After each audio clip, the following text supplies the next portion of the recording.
Hello and welcome to this James Bike Guy, where today we're taking a look at the 2026 Trek Marlin 5.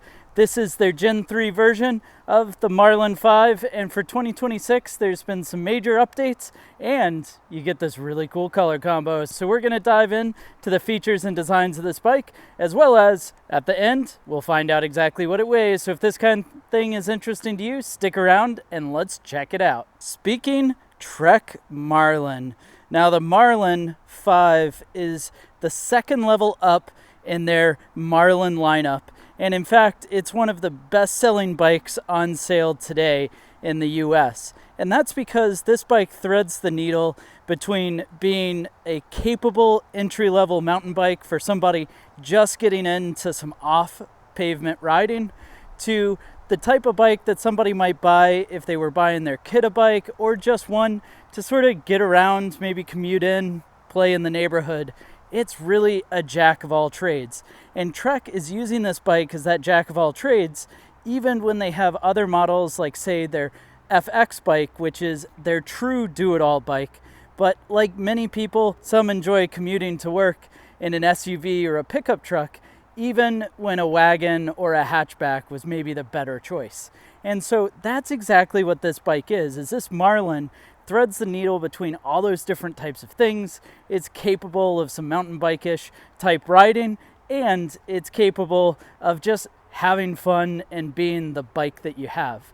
And with that, where this is built off of is their Alpha Silver Aluminum, which is their latest update to their aluminum profile with what they're considering a low emissions aluminum. They started doing that back in 2024, and now since we're past October of 2025, any of the aluminum bikes in Trek's lineup are now being made in that low emission way.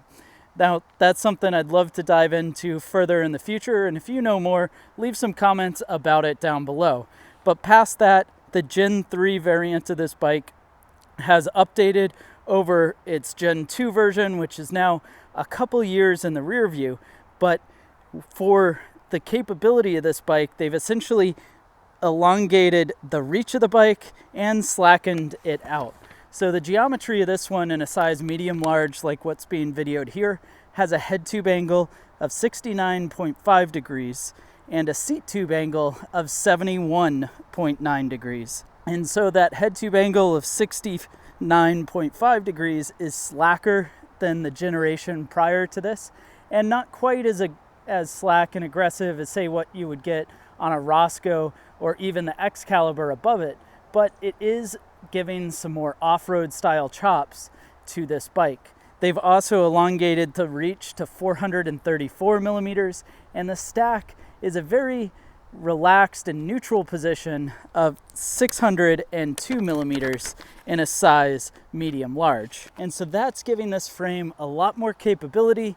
It utilizes an 1.1 inch head tube with integrated headset, and you do have a down tube water bottle mount and a seat tube water bottle mount. But maybe even better is when you get into the back, you've got rack mounts on this and a mounting setup to be able to run a fender on the back if you wanted to. Now, they do also utilize what they call their through skew, which is a pseudo through axle but utilizing a quick release style skewer.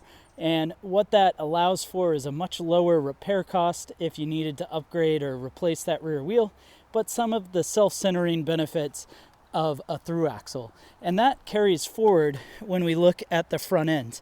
So this is new for 2026, is a through skew style front end. So it is not through axle, but it utilizes that 9mm through skew, and that's mounted through this SR Suntour XCT 30 fork. So now the XCT has 30mm stanchions. You've got this adjustable lockout, so all the way open, or it is progressive as you control the damper. And then on the left-hand side, this will have a preload adjust, so it's non-externally adjustable, aside from being able to adjust the preload on the spring that's in there. Cockpit-wise, all aluminum cockpit on this, so an aluminum stem, nice wide aluminum handlebar. Same goes for the back, which does have an aluminum seat post and the Bontrager Verse saddle, but it is capable of running internal cable routed dropper post that would actually come out right where this plug is on the down tube. Now past that, maybe one of the other major updates aside from the through skews for 2026, well, that's going to be in this 9-speed drivetrain. So this is utilizing Shimano's Cues drivetrain, and Cues is the new drivetrain that mixes a bit of mountain and hybrid all together into one series that you can mix and match for your needs. So Trek is running this 1x crankset up front. It is going through a threaded bottom bracket, and out back that Cues rear derailleur is 9 speeds going through this super wide range 11 to 46 tooth cassette. And now in 9 speeds, it's not going to have the same amount of smooth transitions, I guess I would call them. It's not going to be quite as smooth as some of the 11 and 12 speed drivetrains that have the same gear range, and that becomes evident when you start looking at the final 3 teeth. Those are really big jumps between them. Now riding this, it is reasonably smooth when you shift, but it's going to be a little clunkier than what you would notice when you start increasing the number of gears, as well as the difference between gear ratios is going to be larger when you're making those shifts. Finally, this bike is set up with 29-inch wheels on sizes medium and larger. So this is a 29 via this Bontrager connection wheel. It has the Montrose comp tires in a 29 by 2.4. And when you look at sizes extra small and small, this bike will actually have 27.5-inch wheels on the front and the rear, meaning that the bike is going to be able to fit those riders a bit more capably than what you had before. And so that's really the mix of this, is as Trek is going down that path to make the most capable all-rounder, the choice that you might buy if, say, you were the kind of person that takes a Jeep into work, or if you were looking to just start riding off trail and not really sure how far you were going to go. This Marlin makes for a very good platform to get started on. And so with that in mind, I think it's time that we turn to find out exactly what it weighs.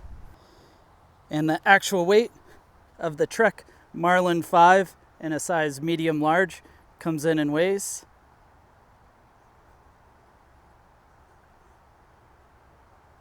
32.3 pounds. Well, thank you for joining me to check out the Trek Marlin 5. Go ahead and let me know your thoughts on this Marlin 5 down in the comment section below. How do you feel that this stacks up with its $849 price point in 2026? Do you think it stacks up well against the likes of the Rockhoppers and Giant Talons? Or would you start looking somewhere else for a bike to get yourself started in some mountain biking?